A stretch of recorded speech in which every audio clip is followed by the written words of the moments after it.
Só em relação a Cuba, nós vamos observar que durante muito tempo, Cuba, quando se transformou em um país socialista, ou seja, um país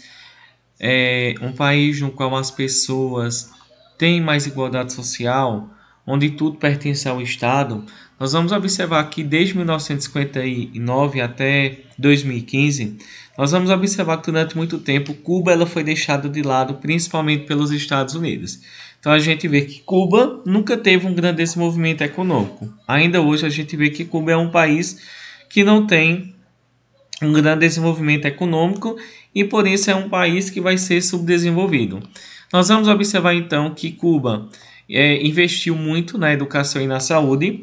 Hoje a gente vê que Cuba ela tem uma população quase 100% alfabetizada. Nós vamos ver que eles têm uma baixa mortalidade infantil, poucas crianças morrem. E a gente vê que sempre a base da economia, ou seja, o que é produzido em grande quantidade e que sustenta a economia de Cuba vai ser a agricultura. Nós vamos ver que eles produzem muito leite, carne, tubérculos e hortaliças, né? Aqui ficou errado. Nós vamos ter também a produção de hortaliças e a gente vê que Cuba é um dos maiores produtores de café, de mel, de cítricos e de suco concentrado. Então a gente vê que a agricultura de Cuba é ela que vai sustentar a sua economia. Então a gente vê, pessoal, para a gente finalizar, que são vários países da América que produzem agricultura e essa agricultura ela tem características diferentes. Os Estados Unidos produzem em grande quantidade, como os cereais, com produtos cítricos também. Nós vamos ver que nós vamos observar que nós temos o Canadá, que tem uma agricultura também que é moderna, utiliza uma grande quantidade de máquinas, assim como nos Estados Unidos.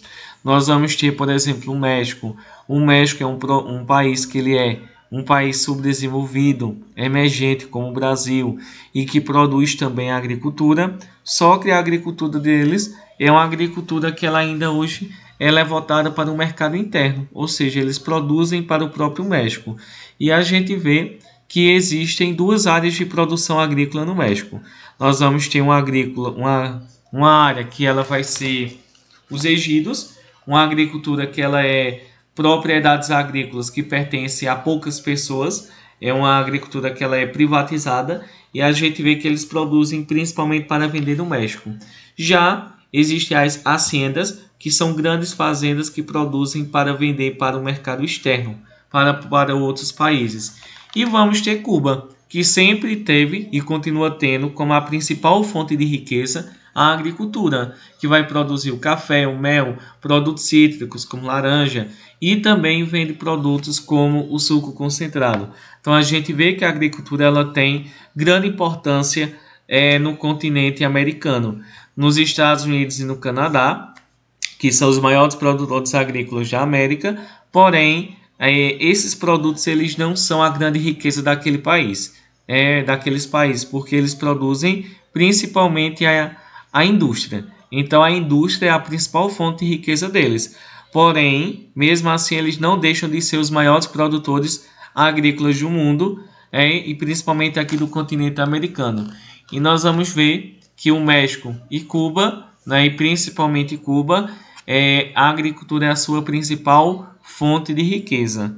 A gente vê que lá no México existe uma agricultura que é voltada para vender para o próprio nós vamos ter no México um tipo de agricultura que produz para o próprio México e um tipo de agricultura que é produzida em grandes fazendas, chamadas de haciendas, que produzem para o mercado externo.